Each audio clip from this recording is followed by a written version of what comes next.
अध्याय 7 बोलती टोपी। दरवाजा एकदम खुल गया। वहां काले बालों वाली एक लंबी जादूगरनी हरे दुशाले में खड़ी थी। उनका चेहरा बहुत कठोर था और उन्हें देखते ही हैरी के मन में पहला विचार आया कि उनके साथ पंगा लेना ठीक नहीं होगा। प्रोफेसर मैगोनिकल, फर्स्ट ईयर के बच्चे, हैग्रिड ने कहा। धन्यवाद हैग्रिड, यहाँ से इन्हें मैं ले जाऊंगी। उन्होंने दरवाजे को थोड़ा चौड़ा खोल दिया।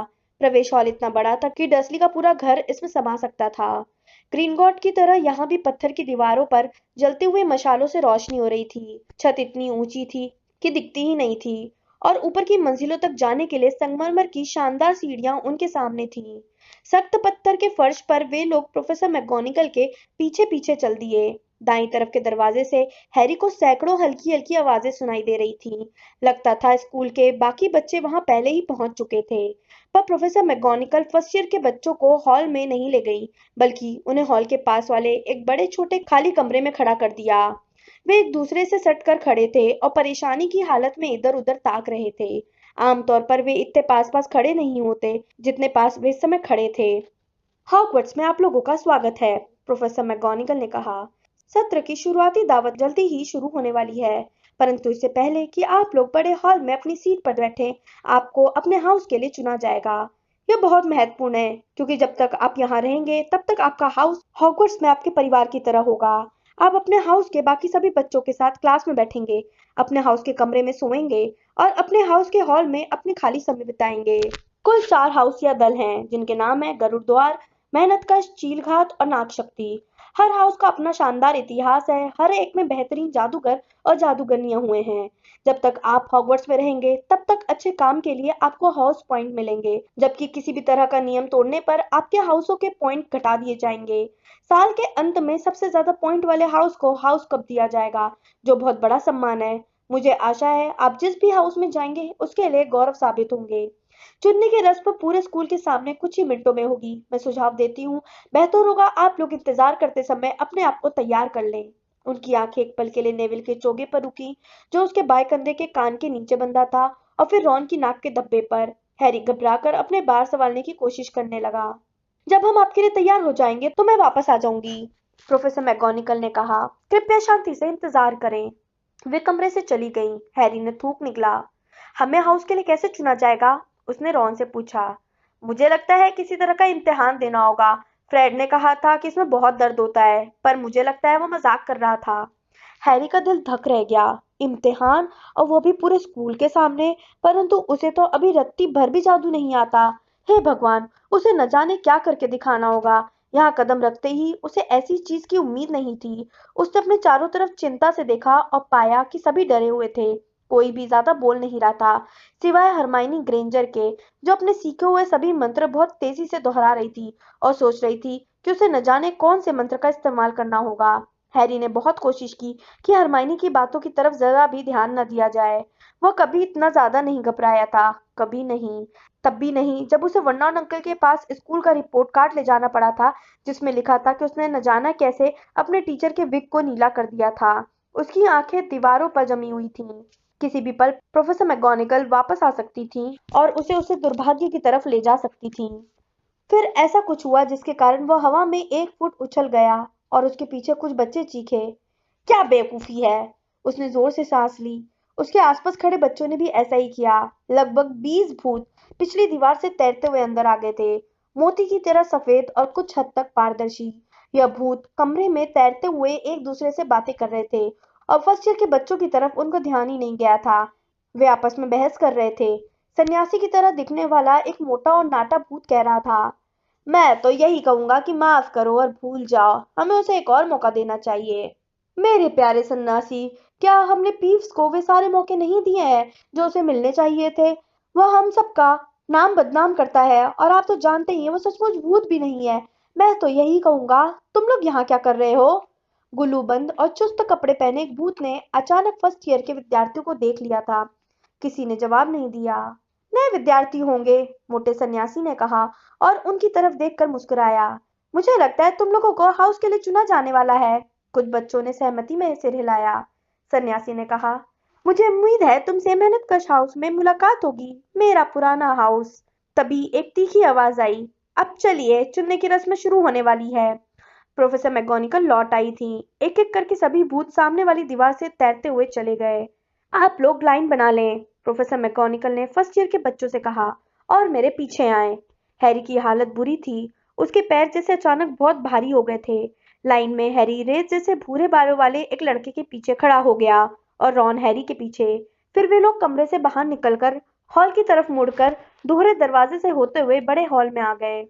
हैरी ने कभी इतना अद्भुत और शानदार जगह की कल्पना ही नहीं की थी। यहाँ हजारों मोमबत्तियां जल रही थी, जो उन 4 लंबी टेबलों के ऊपर हवा में तैर रही थी, जहाँ बाकी विद्यार्थी बैठे थे। इन टेबलों पर सुनहरी चमकीली प्लेटें और प्याले रखे थे। हॉल के ऊपरी हिस्से में एक और लंबी टेबल थी, जहाँ टीचर्स बैठे थे। प्रोफेसर मैगोनिकल फर्स्ट ईयर के बच्चों को वहां तक ले आई, ताकि वे लोग बाकी विद्यार्थियों के सामने खड़े रहें और टीचर्स उनके पीछे की तरफ रहें। उन लोगों को घूरने वाले सैकड़ों चेहरे मोमबत्तियों की हिलती हुई रोशनी में पीली लालटेनों की तरह दिख रहे थे। विद्यार्थियों के बीच में कहीं कहीं कोहरेदार चांदी की तरह चमकते भूत भी नजर आ रहे थे। घूरती आंखों से बचने के लिए हैरी ने ऊपर की तरफ देखा और वहां उसे सितारों से भरी एक मखमली काली छत दिखी। उसने सुना हरमाइनी फुसफुसा रही थी, इस पर जादू किया गया है ताकि यह बाहर के आसमान की तरह दिखे। हॉगवर्ट्स का इतिहास किताब में मैंने ये पढ़ा है। यह विश्वास करना मुश्किल था कि ऊपर की छत भी थी, क्योंकि लग तो ऐसा रहा था जैसे बड़ा हॉल सीधे आसमान में ही खुलता था। जब प्रोफेसर मैगोनिकल ने बिना कुछ कहे 4 पैर वाला एक स्टूल फर्स्ट ईयर के विद्यार्थी के सामने रख दिया, तो हैरी ने जल्दी से दोबारा नीचे देखा। स्टूल के ऊपर उन्होंने एक जादूगरों की टोपी रखी थी, जिसकी नोक उभरी हुई थी। यह टोपी फटी थी, गंदी थी और इसमें बहुत सारे पैबंद लगे थे। पिटूनिया आंटी ने इसे अपने घर में नहीं घुसने दिया होता। शायद उन लोगों को टोपी में से खरगोश निकालकर दिखाना होगा। हैरी की कल्पना अब काबू से बाहर हो चुकी थी। यही हो सकता था। उसने देखा कि हॉल में बैठे सभी लोग टोपी की तरफ घूर रहे थे, इसलिए वह भी उसकी तरफ घूरने लगा।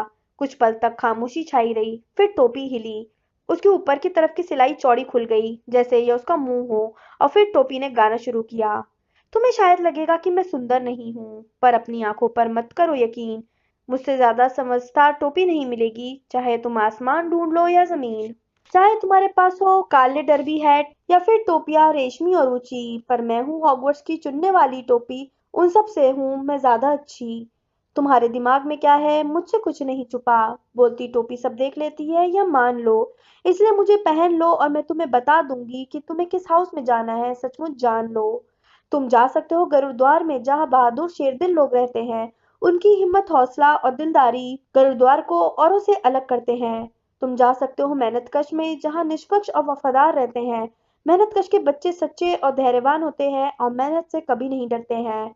या तुम जा सकते हो समझदार पुराने चीलघाट में, बशर्ते तेज हो तुम्हारा दिमाग। हाजिर जवाब और ज्ञानी इंसान को हमेशा मिल जाते हैं अपनी तरह के लोग बाग। या शायद नागशक्ति में भी जा सकते हैं, जहां आप सच्चे दोस्त बनाएंगे, जहां चालाक लोग आपके लक्ष्य हासिल करने के लिए अच्छा बुरा हर तरीका प्रयोग में लाएंगे। इसलिए मुझे लगा लो, डरो मत और चिंता मत करो जरा भी। तुम सुरक्षित हो मेरे हाथों में, हालांकि मेरे हाथ नहीं है, क्योंकि मैं हूँ चुनने वाली टोपी। जब टोपी ने गाना बंद किया तो पूरा हॉल तालियों से गूंज उठा। टोपी ने चारों टेबलों की तरफ सिर झुकाया और फिर चुप हो गई। तो फिर हमें सिर्फ टोपी पहनना है, रॉन ने हैरी से फुसफुसाकर कहा। मैं फ्रेड को जान से मार डालूंगा। वो कह रहा था कि हमें दैत्य से लड़ना पड़ेगा। हैरी मन मारकर हंसा। हाँ, टोपी पहनना मंत्र पढ़ने से लाख गुना अच्छा था, परंतु वह सोच रहा था कि काश वह अकेले में टोपी पहन सकता। काश टोपी पहनते समय इतने सारे लोग उसे देख नहीं रहे होते। उसे लग रहा था कि टोपी ने उन लोगों से बहुत ज्यादा उम्मीदें लगा रखी थी। हैरी को उस वक्त लग रहा था कि वह न तो बहादुर है, न ही हाजिर जवाब और न ही बुद्धिमान। अगर टोपी ने डरे हुए लोगों के लिए कोई हाउस बताया होता तो उसके लिए वही सही होता। प्रोफेसर मैगोनिकल हाथ में चमड़े के कागज का लंबा रोल लेकर आगे बढ़ी। जब मैं आपका नाम बोलूं तो आप आकर टोपी पहन लेंगे और स्टूल पर बैठेंगे, ताकि आपको चुना जा सके, उन्होंने कहा। हैना एबॉट, गुलाबी चेहरे, लंबी चोटी और भूरे बालों वाली एक लड़की लाइन से बाहर निकली। उसने टोपी लगाई, जो उसकी आंखों के सामने आ गई, और फिर वह स्टूल पर बैठ गई। एक पल बाद टोपी चिल्लाई, मेहनतकश। जब हन्ना दाहिनी तरफ की मेहनतकश टेबल पर बैठने के लिए गई, तो वहां से तालियों की और खुशी से चिल्लाने की आवाजें आई। हैरी ने देखा कि मोटे सन्यासी का भूत हन्ना की तरफ देखकर खुशी से हाथ हिला रहा था। सूजन बोन्स, मेहनतकश। टोपी एक बार फिर चिल्लाई और सूजन भी हन्ना के बगल में बैठने के लिए दौड़ पड़ी। टेरी बूट, चील घात। इस बार बाईं तरफ से दूसरी टेबल पर तालियां बजने की आवाजें आईं। टेरी के पास आने पर चीलघात के कई विद्यार्थी उससे हाथ मिलाने के लिए खड़े हो गए। मैंडी ब्रोकलहर्स्ट भी चिलघात में गई, परंतु लेवेंडर ब्राउन पहली नई गरुड़द्वार बनी और सबसे बाईं तरफ की टेबल पर खुशी का शोर गूंज उठा। हैरी देख रहा था कि रॉन के जुड़वा भाई सीटी बजा रहे थे। मिलिसेंट बलस्ट्रोड पहली नागशक्ति बनी। शायद नागशक्ति के बारे में उसने जो सुना था उसकी वजह से ये हैरी की कल्पना हो, परंतु उसके मन में विचार आया कि नागशक्ति के विद्यार्थी बुरे दिख रहे थे। उसे लगा जैसे उसकी तबीयत खराब हो रही थी। उसे याद था कि उसके पुराने स्कूल में खेलकूद के पीरियड में टीम बांटते समय क्या होता था। उसे हमेशा सबसे आखिरी में चुना जाता था, इसलिए नहीं क्योंकि वह अच्छा नहीं खेलता था, बल्कि इसलिए क्योंकि कोई भी डडली के सामने यह नहीं दिखाना चाहता था कि वे उसे पसंद करते थे। जस्टिन फिंच फ्लेचली, मेहनतकश। हैरी ने देखा कि कई बार टोपी हाउस का नाम तत्काल चिल्ला देती थी, परंतु कई बार इसे फैसला करने में थोड़ी देर लगती थी। सीमस फिनिगन, जो लाइन में हैरी के आगे खड़ा रेत जैसे भूरे बालों वाला लड़का था, स्टूल पर लगभग 1 मिनट तक बैठा रहा और इसके बाद टोपी ने उसे गरुड़द्वार के लिए चुना। हमाइनी ग्रेंजर, हमाइनी लगभग दौड़ती हुई स्टूल तक गई और उसने उत्सुकता से टोपी अपने सिर में घुसा ली। गरुड़द्वार, टोपी चिल्लाई। रॉन के मुंह से आह निकल गई। हैरी के मन में एक भयंकर विचार आया, क्योंकि जब कोई बहुत घबराया होता है तो उसके मन में हमेशा भयानक विचार ही आते हैं। क्या होगा अगर उसे चुना ही न जाए? क्या होगा अगर वह टोपी को अपनी आंखों के सामने लगाकर बहुत देर तक बैठा रहे और फिर प्रोफेसर मैगोनिकल उसके सिर से टोपी हटाकर कहे कि कहीं कोई गलती हुई है और उसे वापस ट्रेन में बैठकर घर रवाना हो जाना चाहिए। जब मेंढक घुमाने वाले लड़के नेविल लॉन्गबॉटम का नाम लिया गया तो वह स्टूल तक जाते समय गिर पड़ा। टोपी को नेविल के बारे में फैसला करने में बहुत समय लगा। जब वह आखिरकार चिल्लाई, गरुड़द्वार, तो फिर नेविल इसे उतारे बिना ही दौड़ पड़ा। फिर हंसी के फव्वारों के बीच वो वापस लौटा और उसने टोपी मोरॉग मैकगल को दे दी। जब मेलफॉय का नाम पुकारा गया तो वह अकड़ते हुए आगे आया और उसकी इच्छा तत्काल पूरी हो गई। टोपी ने उसके सिर को बस छुआ ही था कि चीख पड़ी, नाग शक्ति। मेलफॉय अपने दोस्तों क्रैब और ग्वाइल के पास बैठने चला गया। वो बहुत खुश दिख रहा था। अब ज्यादा लोग नहीं बचे थे। मून, नॉट, पार्किंसन, फिर जुड़वा बहनों की जोड़ी पाटिल और पाटिल, फिर सैली एंड पर्क्स और फिर आखिरकार हैरी पॉटर। जब हैरी आगे आया तो अचानक लोग फुसफुसाने लगे। पूरे हॉल में आग सुलगने जैसी हल्की हल्की आवाजें सुनाई देने लगी। क्या कहा पॉटर? Harry Potter? हैरी ने टोपी को अपनी आंखों के ऊपर गिरने से पहले जो आखिरी दृश्य देखा वह यह था कि हॉल के लोग उसे ठीक से देखने के लिए अपनी गर्दन ऊंची कर रहे थे। अगले पल वो टोपी के काले अंदरूनी हिस्से को देख रहा था। वो इंतजार करने लगा। उसके कान में एक धीमी आवाज आई, मुश्किल है, बहुत मुश्किल है। काफी हिम्मत लगती है, दिमाग भी तेज है तुम्हारा, बहुत हुनर है तुम में और हे भगवान, हाँ, अपनी पहचान बनाने का इरादा भी। यह बहुत ही दिलचस्प है। तो मैं तुम्हें कहाँ रखूं? हैरी ने स्टूल के कोनों को पकड़ा और सोचा, नाग शक्ति नहीं, नाग शक्ति नहीं, नाग शक्ति नहीं, धीमी आवाज ने कहा। क्या तुम्हें पक्का यकीन है? सोच लो, तुम महान बन सकते हो और महान बनने के सारे लक्षण है तुम में, और नाग शक्ति महान बनने में तुम्हारी मदद करेगा, इसमें कोई शक नहीं। नहीं? ठीक है, अगर तुम यही चाहते हो तो फिर तुम्हारा हाउस होगा गरुड़द्वार। हैरी ने सुना कि टोपी ने आखिरी शब्द पूरे हॉल के सामने चिल्लाकर बोला था। उसने अपनी टोपी उतारी और कांपते कदमों से गरुड़द्वार की टेबल की तरफ बढ़ गया। चुन लिए जाने और नागशक्ति में न जाने पर उसे इतनी राहत मिली कि उसका ध्यान ही इस तरफ नहीं गया कि उसके चुने जाने पर सबसे ज्यादा तालियां बज रही थीं। प्रीफेक्ट पर्सी उठा और उसने हैरी से उत्साह से हाथ मिलाया, जबकि वीजली बंधु चिल्लाए, हमें पॉटर मिल गया, हमें पॉटर मिल गया। हैरी उस गुलूबंद पहने भूत के सामने बैठ गया जिसे वो पहले देख चुका था। भूत ने उसकी बात थपथपाई और हैरी को अचानक ऐसा भयंकर एहसास हुआ जैसे उसने अपना हाथ बर्फ के पानी से भरी बाल्टी में डाल दिया हो। अब वह ऊंचे टेबल को ठीक तरह से देख सकता था। उसके सबसे करीब वाले कोने पर हैग्रिड बैठा था। हैरी और हैग्रिड की आंखें जब मिली तो हैग्रिड ने अपना अंगूठा ऊपर करके उसे बधाई दी। हैरी जवाब में मुस्कुराया और वहां ऊंची टेबल के बीचों बीच एक बड़ी सुनहरी कुर्सी पर एल्बस डंबलडोर बैठे थे। हैरी ने उन्हें तत्काल पहचान लिया क्योंकि वह ट्रेन में चॉकलेट के मेढक वाले कार्ड में उनकी फोटो देख चुका था। डंबलडोर के चांदी जैसे बाल पूरे हॉल में इकलौती ऐसी चीज थी जो भूतों जितने चमक रहे थे। हैरी ने प्रोफेसर कुरिल यानी उस घबराए हुए युवक को भी पहचान लिया जिनसे वह रिश्ती कढ़ाई में मिल चुका था। बड़ी बैगनी पगड़ी में वे बहुत अजीब दिख रहे थे। और अब चुने जाने के लिए सिर्फ 3 लोग ही बचे थे। लीसा टर्पिन चीलघात में गई और फिर रॉन की बारी आई। रॉन का चेहरा अब तक पीला हरा हो चुका था। हैरी ने टेबल के नीचे अपनी उंगलियां आपस में बांध ली और एक सेकंड बाद टोपी चिल्लाई, गरुड़ द्वार।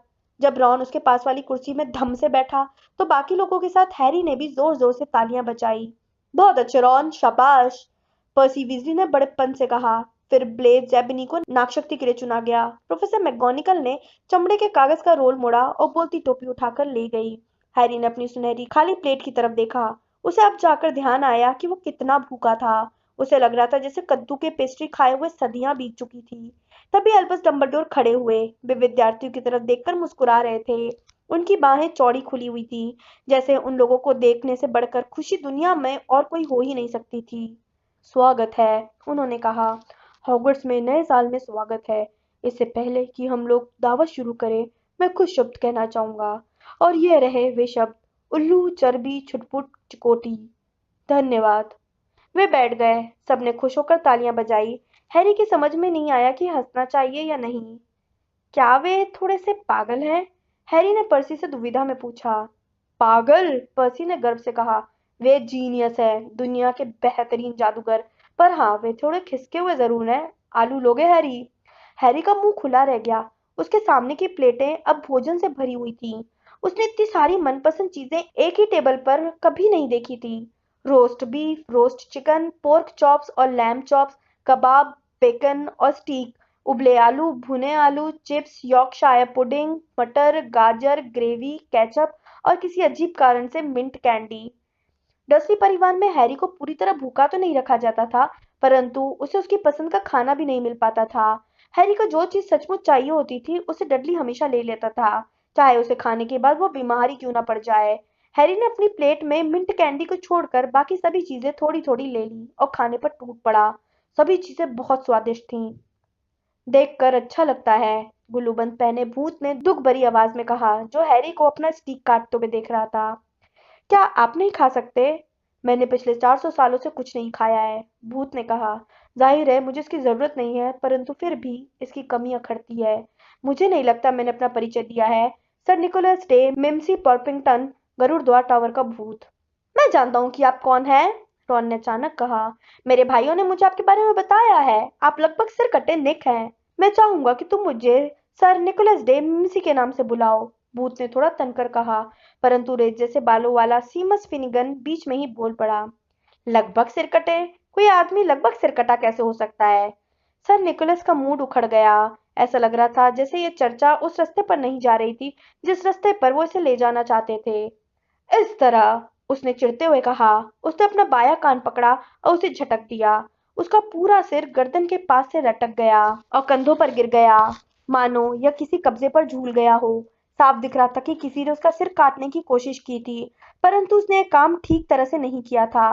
उनके चेहरे पर आश्चर्य के भाव देखकर लगभग सिरकटे निक ने खुश होकर अपने सिर को वापस अपनी गर्दन पर लगा लिया और खांसते हुए कहे, तो गुरुद्वार के नए विद्यार्थियों, मुझे आशा है कि इस साल हाउस चैंपियनशिप जीतने में तुम हमारी मदद करोगे। गरुड़द्वार इतने लंबे समय तक बिना जीते कभी नहीं रहा। नाग शक्ति लगातार 6 साल से कब जीत रहा है। खूनी नवाब को सहन करना अब मुश्किल होता जा रहा है। वह नाग शक्ति का भूत है। हैरी ने नाग शक्ति की टेबल की तरफ देखा। वहां पर एक भयानक भूत बैठा था, जिसकी घूरती आंखें भावहीन थी, चेहरा दुबला था और कपड़े चांदी जैसे खून से रंगे हुए थे। हैरी को देखकर खुशी हुई कि वह भूत मेल्फॉय के ठीक पास बैठा था, जो इस बैठक व्यवस्था से खास खुश नजर नहीं आ रहा था। उसके कपड़ों पर इतना सारा खून कैसे लगा है? सीमस ने बहुत दिलचस्पी से पूछा। मैंने कभी नहीं पूछा, लगभग सिरकटनिक ने नजाकत से कहा। जब सबने भरपेट खा लिया तो बचा हुआ खाना उनकी प्लेटों से गायब हो गया और प्लेटें पहले की तरह ही चमकने लगी। एक पल बाद पुडिंग सामने आ गई। हर स्वाद की आइसक्रीम मौजूद थी, apple pie, treacle pastry, chocolate eclair और jam donuts, sponge cake, strawberry jelly, rice pudding.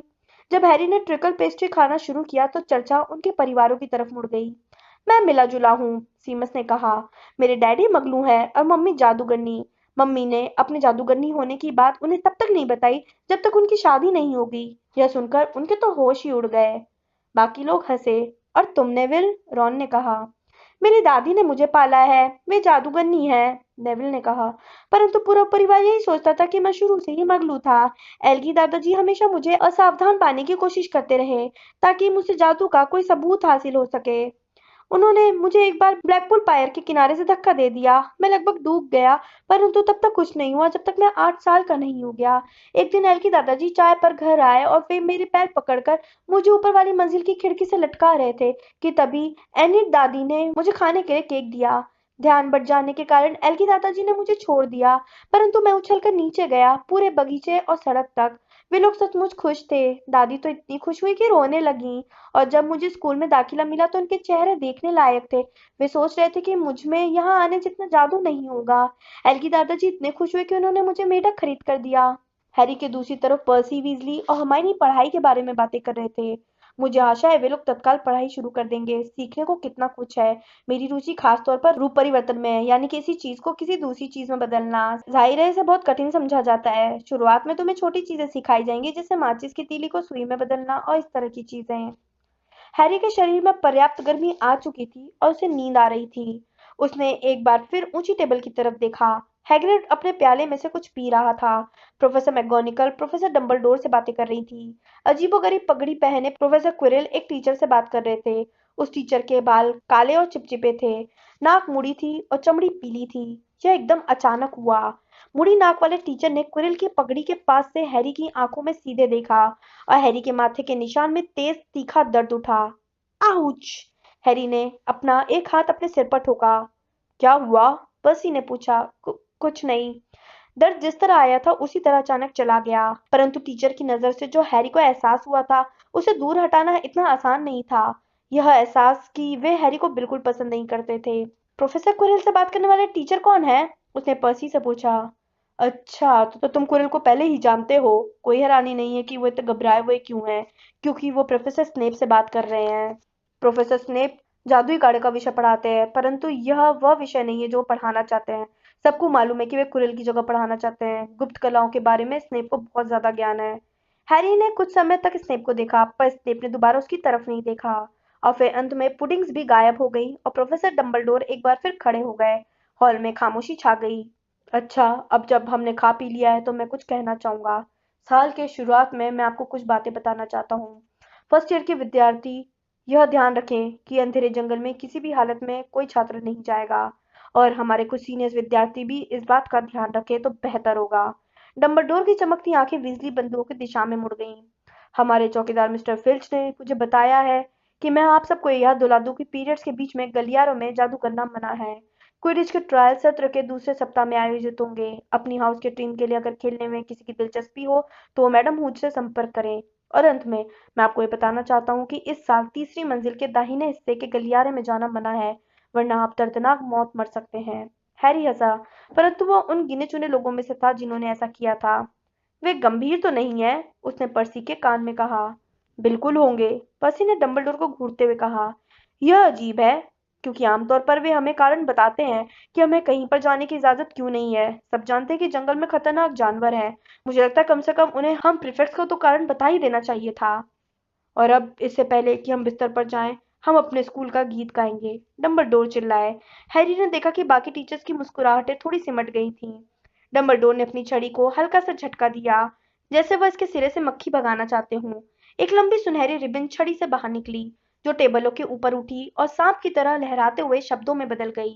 सब अपनी मनपसंद की धुन चुन लें, डंबलडोर ने कहा, और अब हम शुरू करते हैं। और स्कूल में ये शब्द गूंज उठे।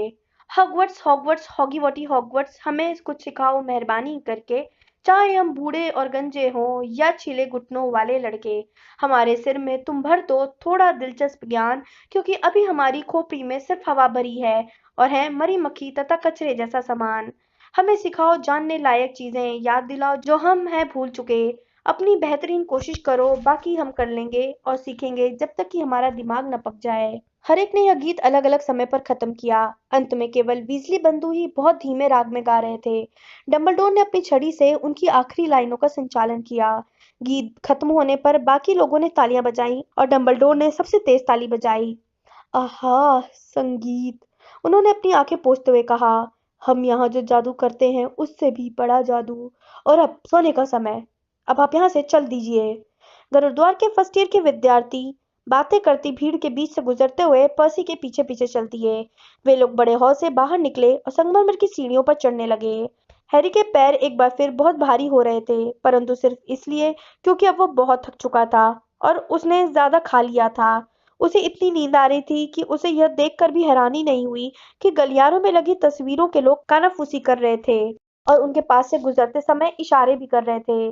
जब पर्सी 2 बार उन्हें ऐसे दरवाजे से ले गया जो फिसलने वाली पैनल और झूलते हुए पर्दों के पीछे छिपी थी, तो भी उसे कोई हैरानी नहीं हुई। सभी बच्चे जम्हाई लेते हुए अपने पैरों को घसीटते हुए सीढ़ियों पर चढ़ रहे थे, पर सीढ़ियां थी कि खत्म ही नहीं हो रही थी। हैरी सोच रहा था कि अभी उन्हें कितनी दूर और जाना पड़ेगा कि तभी वे अचानक रुक गए। छड़ियों का एक गट्ठर बीच हवा में उनके सामने तैर रहा था और जब पर्सी आगे की तरफ बढ़ा तो गट्ठर छड़ियों को एक एक करके उनकी तरफ फेंकने लगा। पीव्स है, पर्सी ने फर्स्ट ईयर के बच्चों को फुसफुसाकर बताया। एक भूत, उसने ऊंची आवाज में कहा। पीव्स, सामने आ जाओ। जवाब में एक तेज और बेहुदा आवाज आई, जैसे गुब्बारे में से हवा निकल रही हो। क्या तुम चाहते हो कि मैं खूनी नवाब को बुलाऊं? फटाक जैसी आवाज हुई और कुटिल काली आंखों तथा चौड़े मुंह वाला एक नाटा आदमी सामने आया, जो हवा में पैर सिकोड़कर तैर रहा था और छड़ियों का गट्ठर पकड़े हुए था। उसने बुरी सी खिलखिलाहट के साथ कहा। फर्स्ट ईयर के बच्चे, इली कितनी मजेदार बात है। वो अचानक उनकी तरफ झपटा। सबने अपने सिर झुका लिए। दूर हटो पीस, वरना मैं नवाब को इस बारे में बता दूंगा। मैं सचमुच बता दूंगा, पर्सी ने गरजते हुए कहा। पीव्स ने अपनी जीभ बाहर निकाली और गायब हो गया, परंतु जाते जाते वो छड़ियों को नेविल के सिर पर गिराता हुआ गया। उन्होंने उसे दूर जाते सुना और जाते जाते वो सजावटी जीरो बख्तरों से टकराता जा रहा था। जब वे दोबारा चलने लगे तो पर्सी बोला, तुम्हें पीप से बचकर रहना पड़ेगा। खूनी नवाब ही है जो उसे काबू में रख सकते हैं। वह हम प्रीफेक्ट तक की नहीं सुनता। लो, हम आ गए। गलियारे के आखिरी सिरे पर गुलाबी रेशम की पोशाक में एक बहुत मोटी औरत की तस्वीर टंगी थी। पासवर्ड, उसने पूछा। कैपट डेकोनस, पर्सी ने कहा। तस्वीर आगे की तरफ झुक गई और दीवार में एक गोल छेद दिखाई पड़ा। वे सब उसमें से घुस गए। नेविल को एक पैर उठाने के लिए सहारे की जरूरत पड़ी और उन लोगों ने खुद को गुरुद्वार के हॉल में पाया। यह गद्देदार कुर्सियों से भरा शानदार गोल कमरा था। पर्सी ने लड़कियों को एक दरवाजे से उनके कमरे तक पहुंचाया और लड़कों को दूसरे दरवाजे से उनके कमरे तक। सर्पीली सीढ़ियों के सबसे ऊपर वाले हिस्से पर पहुंचने के बाद जाहिर था कि वे टावर में पहुंच चुके थे। उन्होंने आखिरकार अपने बिस्तर खोज लिए। 5 पलंग लगे थे, जिन पर गहरे लाल मखमल के पर्दे थे। उनके संदूक पहले ही आ चुके थे। वे इतने थके हुए थे कि बात करने का तो सवाल ही नहीं उठता था। उन्होंने अपना अपना पैजामा पहना और बिस्तर पर लुढ़क गए। खाना शानदार था, है ना? रॉन ने पर्दे के पीछे से हैरी से बुदबुदा कर कहा। दूर हटो स्क्वैबस, वो मेरी चादर कुतर रहा है।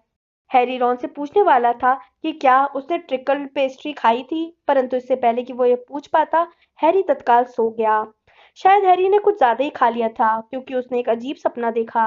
वो प्रोफेसर कुरिल की पगड़ी पहने था, जो उससे बातें कर रही थी और उसे बता रही थी कि उसे तत्काल नागशक्ति में जाना पड़ेगा, क्योंकि यही उसकी तकदीर में लिखा है। हैरी ने पगड़ी को बताया कि वो नागशक्ति में नहीं रहना चाहता। पगड़ी भारी होती चली गई। हैरी ने उसे उतारकर फेंकने की कोशिश की, परंतु पगड़ी उसके सिर पर कसती चली गई, जिससे उसे दर्द होने लगा। और फिर वहां पर मैल्फॉय खड़ा था, जो उसे पगड़ी से जूझते देखकर उस पर हंस रहा था। फिर मैल्फॉय मुड़ी नाक वाले टीचर यानी स्नेप में बदल गया, जिसकी हंसी ऊंची और ठंडी होती चली गई। हरी रोशनी की एक चकाचौंध हुई और हैरी पसीना पसीना होकर कांपते हुए जाग गया। उसने करवट बदली और फिर से सो गया। जब वो अगले दिन जागा तो वह इस सपने के बारे में पूरी तरह भूल चुका था।